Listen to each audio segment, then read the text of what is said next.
नमस्कार।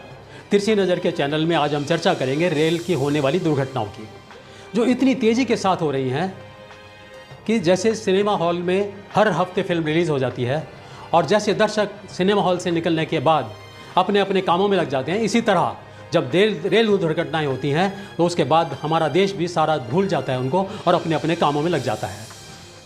हमारा कहना यह है कि देश की लाइफ लाइन कहे जाने वाली ये लाइन क्या दिल्ली की सीवर लाइन की तरह हो गई है, जो कभी भी कहीं भी चौक हो सकती है, किसी के भी प्राण ले सकती है। ये दिल्ली देश की लाइफ लाइन अब देश की किलर लाइन बनती जा रही है। होता यह है कि जब भी ये दुर्घटनाएं होती हैं उसके बाद सभी बड़े बड़े नेता दुख प्रकट करते हैं, जहां समिति बिठाई जाती है और उसका परिणाम ये आता है कि निचले स्तर के कुछ कर्मचारियों को दोषी ठहरा दिया जाता है और ऊपर के स्तर के सारे कर्मचारी दोष मुक्त होते हैं।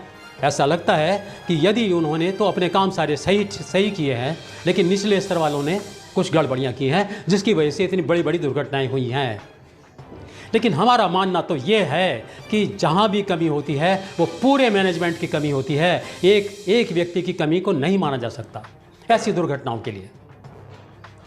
हम ये भी नहीं कह सकते कि यदि देश के सबसे काबिल इंजीनियर को रेल मंत्री बना दिया जाए तो ये रेल दुर्घटनाएं रुक जाएंगी।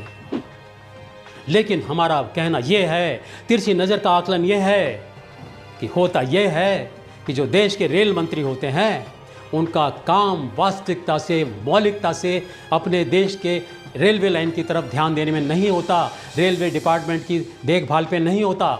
उनका सारा ध्यान रहता इस बात पर है कि कौन सी गाड़ी ऐसी चलाई जाए कि विपक्ष की गाड़ी पटरी से उतर जाए, किस तरह विपक्ष की गाड़ी को पटरी से उतारा जाए, किस तरह विपक्ष की गाड़ी की दुर्घटना कर दी जाए, उसका अंत हो जाए, वो समाप्त हो जाए। उनका पूरा ध्यान इस बात पर होता है और काम भी केवल वही किए जाते हैं वो अनोखी तरीके से जिनका प्रचार हो, प्रसार हो और वो अपना नाम रोशन कर सकें। केवल पूरा ध्यान रेल मंत्रालय का और रेल मंत्री का इस बात पर होता है। यदि मौलिकता के साथ काम किए जाएं, वास्तविकता के साथ ध्यान दिया जाए तो पूरा मैनेजमेंट ऊपर से नीचे तक सुधर जाएगा।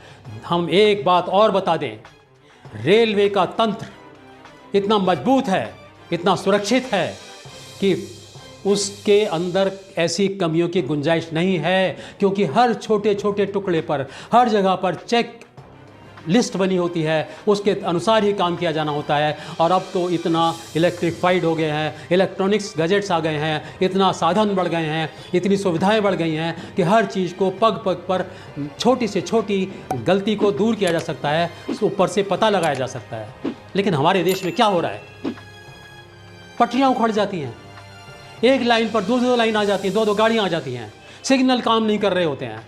ऐसे ये मैनेजमेंट की तो कमी है।